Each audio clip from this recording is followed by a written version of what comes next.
Salam sejahtera dan selamat datang sekali lagi ke channel ini Currents via MY. Bayangkan Anda tengah scroll YouTube dan tiba-tiba tajuk ini muncul di depan mata Anda.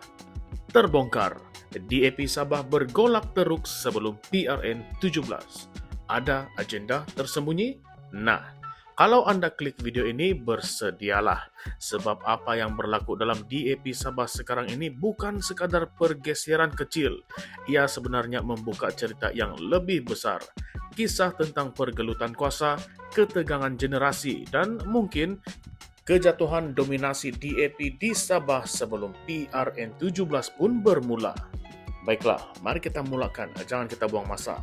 Cerita ini bermula dengan dua nama besar dalam DAP Sabah, Datuk Frankie Poon, bekas pengerusi DAP Sabah, dan Adun Tanjung Papat, bersama dengan bekas setiausaha organisasi negeri Liao Fui Fui.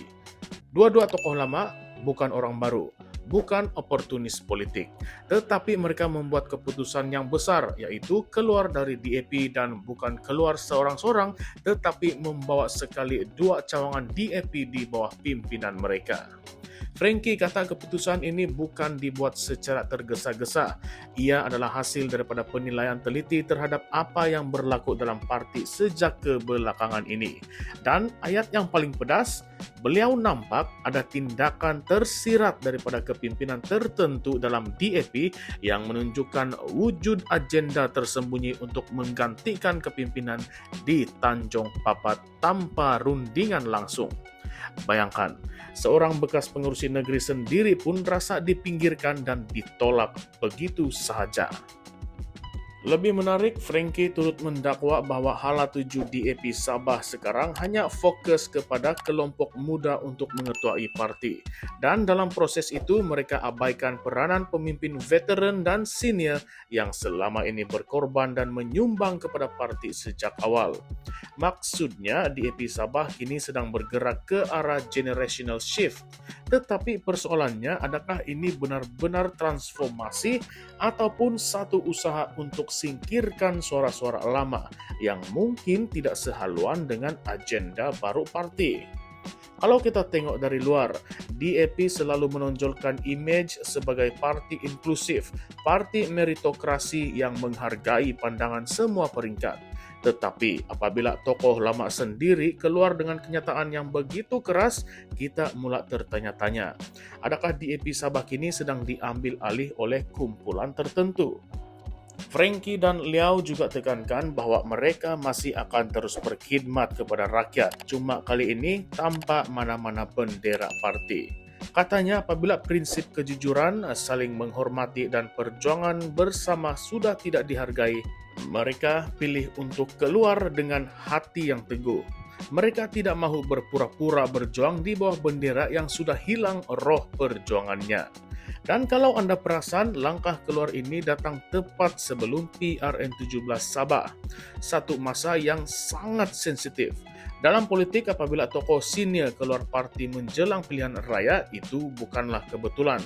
Itu adalah petanda bahwa dalaman parti betul-betul panas dan tidak terkawal. Reaksi dari pihak kepimpinan baru DAP Sabah, Fong Jinze, agak diplomatik.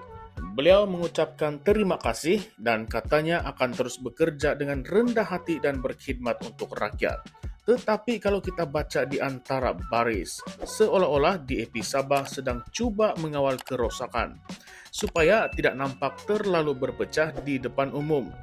Fong juga sebut yang dia yakin dengan kepimpinan Vivian Wong Se-yi, ahli parlimen Sandakan yang juga setiausaha DAP Sabah untuk kukuhkan jentera di kawasan itu. Tetapi di sebalik kata-kata manis itu, persoalan yang tidak dapat dielakkan, kenapa dua pemimpin lama yang berpengaruh sanggup keluar sekaligus dan membawa cawangan mereka sekali? Adakah ini menandakan ketidakpuasan dalaman yang lebih besar daripada yang ditunjukkan kepada umum?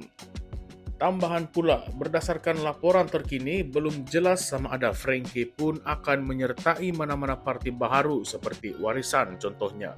Tetapi kalau kita baca corak politik Sabah, langkah pemimpin keluar parti dan bergerak bebas biasanya hanyalah permulaan. Kadang-kadang mereka sedang menunggu masa yang sesuai untuk realign dengan blok yang lain. Mungkin blok tempatan seperti Warisan, Gagasan Rakyat, ataupun mana-mana parti yang lebih Sabah-sentrik. Tetapi tunggu dulu, bukan DAP saja yang bergolak. Dalam masa yang sama, PKR Sabah, rakan sekutu DAP dalam Pakatan Harapan, turut berdepan dengan krisis dalaman.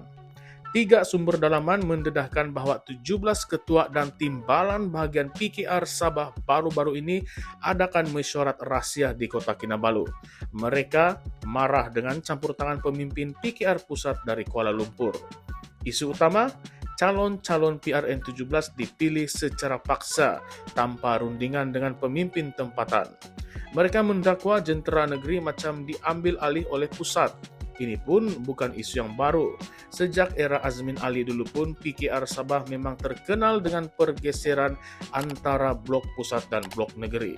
Tetapi kali ini dengan PRN17 semakin dekat, pergolakan dalaman ini boleh menjadi bom jangka politik untuk seluruh gabungan Pakatan Harapan di Sabah. Sekarang mari kita fikir sejenak. DAP Sabah bergolak, PKR Sabah pun mula retak dari dalam. 2 komponen utama dalam gabungan PH yang menjadi tulang belakang kerajaan persekutuan di bawah Anwar Ibrahim. Jadi soalan besar yang timbul di Sabah sekarang ialah bagaimana PH dan GRS mahu membentuk kerajaan yang stabil kalau 2 sekutunya sendiri sudah berpecah sebelum pilihan raya bermula. Dan satu lagi soalan yang lebih kontroversi. Adakah DAP Sabah kini sedang ditukar wajahnya untuk menjadi lebih mesra semenanjung? Kita tahu Vivian Wong dan Fong Jinze lebih rapat dengan kepimpinan pusat DAP di Kuala Lumpur, terutamanya dengan Anthony Loke. Jadi apakah langkah menyingkirkan tokoh-tokoh lama seperti Frankie sebenarnya satu strategi untuk menjadikan DAP Sabah lebih selaras dengan hala tuju Nasional Parti? Tetapi dengan mengorbankan pula suara tempatan yang lebih lantang dan juga bebas. Dalam konteks politik Sabah, isu ini sangatlah sensitif. Sabah selalu memperjuangkan autonomi politik dan suara sendiri dalam setiap parti nasional. Kalau DAP Sabah kini dilihat terlalu dikawal dari pusat, ia boleh mencetuskan gelombang anti-DAP dalam kalangan pengundi tempatan yang sudah lama skeptikal terhadap parti itu. Dan inilah persoalan yang menarik. Adakah perpecahan dalam DAP dan PKR ini akan membuka ruang kepada parti-parti tempatan seperti Gagasan Rakyat, STAR, Warisan ataupun PBS untuk kembali dominan di Sabah? Sebab dalam politik Sabah, pengundi lebih suka pemimpin yang mereka rasa faham jiwa dan masalah rakyat tempatan dan bukan yang dikawal dari Kuala Lumpur. Sebelum kita tutup ulasan kita ataupun perbincangan kita pada malam ini, mari kita renungkan satu lagi soalan yang agak panas.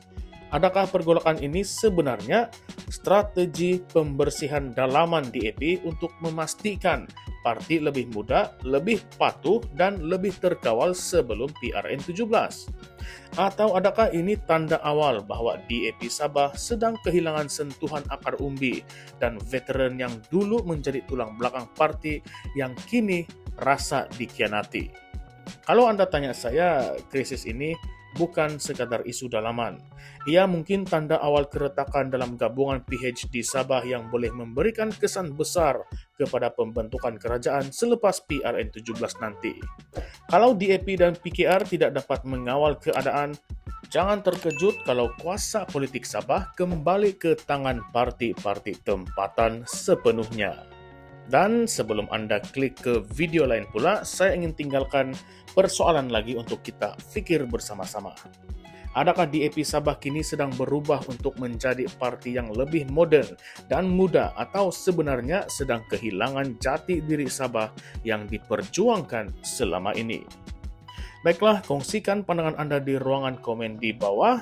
Anda sokong kepimpinan baru DAP Sabah ataupun Anda rasa perjuangan Frankie dan Liao Fui Fui lebih jujur terhadap semangat asal parti? Ingat kawan-kawan, ini bukan sekadar politik parti. Ini adalah soal siapa yang benar-benar perjuangkan suara rakyat Sabah. Baiklah, terima kasih karena telah menonton channel ini Currents VMY dan jangan lupa untuk like, share, dan subscribe sebab dalam episode seterusnya kita akan bongkar bagaimana pergolakan dalam DAP dan PKR ini boleh mengubah peta Sabah sepenuhnya dalam PRN17 nanti. Dan percayalah, cerita sebenar baru saja bermula. Baiklah kawan-kawan, salam sejahtera semua, salam perjuangan dan salam reformasi. Kita jumpa lagi dalam konten yang seterusnya nanti. Sekian sahaja, terima kasih.